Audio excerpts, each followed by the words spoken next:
Assalamu alaikum. Ministers, distinguished guests, ladies and gentlemen, good afternoon. I'm honored to be here with you all today to talk about the future energy potential of the Kurdistan region of Iraq. I carry with me the good wishes and appreciations of my people. I take particular pleasure in giving this address from a place in which the forebears of many of you here had an extraordinary vision to build a state that would provide for its citizens and act as a beacon to the world. 50 years later, the UAE has achieved both. Your country is a powerhouse of our region, where leadership has wisely harnessed the natural resources and the abundant talent of its people. At each step of your journey, sustainable use of energy has been forthright. No other country in the world has been as effective in making energy a nation-building pillar. I want to begin by thanking UAE Energy Minister, His Excellency Suhail Mohammed Al-Mazroui, and Atlantic Council President and CEO Frederick Camp for the invite to this timely summit, and to the organizers of making this event possible and bringing us together here. I stand before you today at the culmination of a week-long visit to the Emirates. I am here the second time in less than a month to foster a serious relationship with the United Arab Emirates and to learn from you. At each step of my visit, I've had highly informative discussions with leaders and elders. It is clear to me that we share a common vision. We are down together by a shared set of values. We protect and serve our people, while at the same time offering sanctuaries to others. We are also outward-facing proud members of the global community who are determined to provide for a better future. Throughout these past years, we in Kurdistan have watched and learned from your experience in the UAE as we have navigated a series of obstacles. And our energy is a hopeful one. We have gone from almost a standing start when we passed our oil investment law 15 years ago to a region that produces and exports around 500,000 barrels of oil per day and also produces almost 500 million cubic feet of gas per day, with the potential to grow both of these further. But this hasn't been an easy journey. Sectarian tension in parts of the country, the rise and fall of the Daesh terror group, which we played a lead role in defeating, political uncertainty in Iraq, and lately a grave injustice inflicted on us by a so-called federal court judgment have all taken a toll. But we as a people have prevailed, and it is my vision that we will go on to prosper. Efficiently and wisely harnessing our energy capacities have been central to our future, and my government has made doing just that a strategic priority, which I believe will sustain Kurdistan in perpetuity. Our future will be built on energy, both that of our people who have earned their time to shine and through the sustainable development of a natural resource that we as Kurds have been working towards through decades of war, pestilence, insurrection, and other impositions. We have now reached a point in our history where we stand ready to build on all our sacrifices. We have a tremendous opportunity to provide for both our domestic and global markets. And we are determined to transform Kurdistan into an energy hub of our region. So what are we doing about it? My government's energy strategy is based on two pillars. My first responsibility is to meet the growing demand and aspiration of my people. In the decades since the inception of Kurdistan, demand for energy has soared. Families have bought more cars and houses. Public services have penetrated deep into the countryside. And for the first time, our capital, Erbil, is en route to becoming a regional hub for business and investment. The last 3 years have been transformational for us.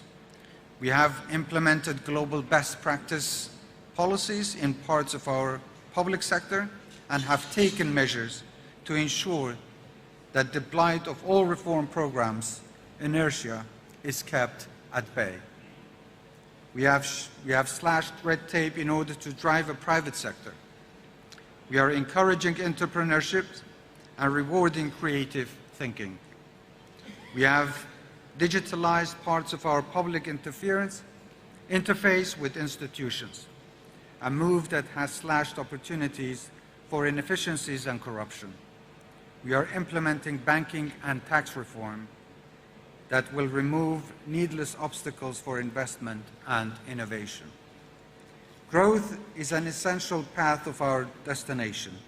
My government has announced several major economic and industrial zones. But we have a long way to go. And even as we expand our capacity, we are being held back by our inability to meet the energy needs of some of our local authorities and partners. Demand for gas, for instance, is already more than double current production rates. This is not the situation we want to be in, and it is one we are taking urgent steps to address. Recently, the United States has recognized the potential in our gas sector and have partially financed efforts to increase production. I know some of our partners here today have already been in talks with my government and local authorities to help bridge other temporary gaps. We continue to invest in more power plants and renewables to power our future. And at the same time, we continue to develop an export potential. I'm confident that Kurdistan will soon become an important source of energy for the world's growing demand. We will become a net exporter of gas to the rest of Iraq, Turkey, and Europe in the near future, and help meet their energy security needs. Already we have an export oil capacity, which acts as an essential economic lifeline for us and a vital potential supply for our partners. I've also had talks with the federal government of Iraq, Turkey, and the Gulf countries about the regional railway network. I believe that this could be transformational for Iraq and the region, creating new trade routes and another window for regional cooperation. To meet this agenda, we will need help, the support of our friends, many of whom are here in this room, and the courage of our partners to overcome their inhibitions. A strong, economically independent Kurdistan is no threat to its neighbors or to our partners in Baghdad. In fact, it is the opposite. We have demonstrated time and again our strength of purpose and our loyalty to our friends. We are a people of our word. If we act as a united front, the challenges that affect us all can be mitigated. We can and will help countries of our region and beyond meet their energy needs, as well as consolidating our own society. As we continue to develop our oil and gas potential, we will retain a focus on renewable. The shift towards renewable energy is both a noble cause and an economic necessity. Renewable energy costs have fallen year on year. Governments have increasingly encouraged and in some cases financed the pivot to renewables. But I also remember well that over a decade ago, analysts warned that oil-dependent states and governments would be condemned to economic freefall lest they pivot to renewables, that it was now or never to win off oil and gas. They even had a name for it, the end of the fossil fuel era. And yet today, a conflict on the European continent has exposed the fallacy of that prediction. I should make it clear in this forum that we in Kurdistan have the capacity now to make up for at least some of the shortfall of oil in Europe, if our partners in Baghdad are prepared to work with us. So today I want to be realistic about our needs and cautious in our assessment. I have no doubt that oil and gas will remain an essential part of the energy mix of the foreseeable future. And though I recognize that we will inevitably win off dependence on an exclusive source of revenue and growth, it will not happen overnight. That aside, my cabinet has been taking constructive steps to diversify our economy in a way that gives us a buffer against the uncertainty of global energy prices. We are drafting legislation for new industries and creating a regulatory environment to incentivize local companies and authorities and to create competition. The diversification focused principally on agriculture, manufacturing, and services sectors will be in addition to our energy sector, not an alternative. At the same time, we are taking tangible steps to improve the efficiency of our energy sector. We and much of the world need to get smarter about how we use oil and gas. Last year, we issued a directive to all oil companies operating in Kurdistan region to end gas flaring. I know many of the CEOs are here today, and I thank them for the leadership and commitment to protect local communities and the environment for future generations. We've already opened our first plant that now captures flared gas, helping much-needed electricity to local communities. We have announced small solar-based investments, and I was especially pleased recently to see big Kurdistan companies invest in solar farms in remote villages. In hydroelectric, we are investing in small and big dams. These projects signal our determination towards a greener future, but also the recognition of the growing energy demand. Our two benchmark energy policies, more efficient use of existing oil and gas resources and development of renewables, are great opportunities for international investors. My government is keen to welcome investors who can bring expertise as well as finance and who are looking for a long-term relationship.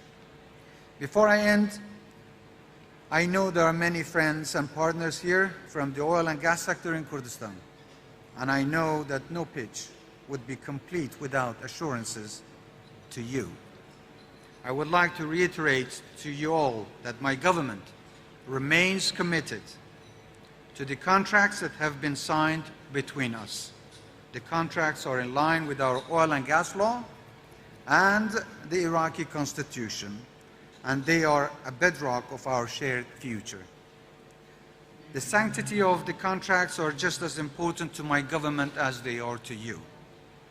These have been reaffirmed by world-leading legal experts and international courts. We continue to do all in our power to protect them. Investors in Kurdistan have the right to receive regular payments. Ensuring this happens is a core focus of my cabinet, which will clearly help secure future investment. We value the investment and partnership of all the energy companies who are in Kurdistan. I know you have maintained commitment through the challenges. That's why economic diversification is crucial, to also help us in government provide certainty in cash flow to our investors and IOCs. We in Kurdistan have long sought mechanisms for the federal distribution of oil and gas, for the oil and gas revenues across all of Iraq. That's what the Constitution calls for, and the only practical way forward for both Baghdad and us. I want to make one thing very clear about the recent ruling by a so-called federal court in Baghdad, which challenged our right to develop our oil industry. This ruling is unconstitutional and blatantly political. It does not pass the most basic of tests, and it has been made to pressure us in the delayed government formation process following federal elections last October. Our friends and partners can see straight through this. We are talking with our partners in the federal government for an agreement that respects the Constitution and our rights in it.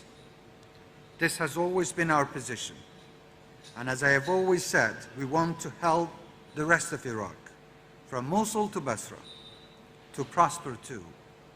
It doesn't have to always be a zero-sum game. It can be truly a win-win.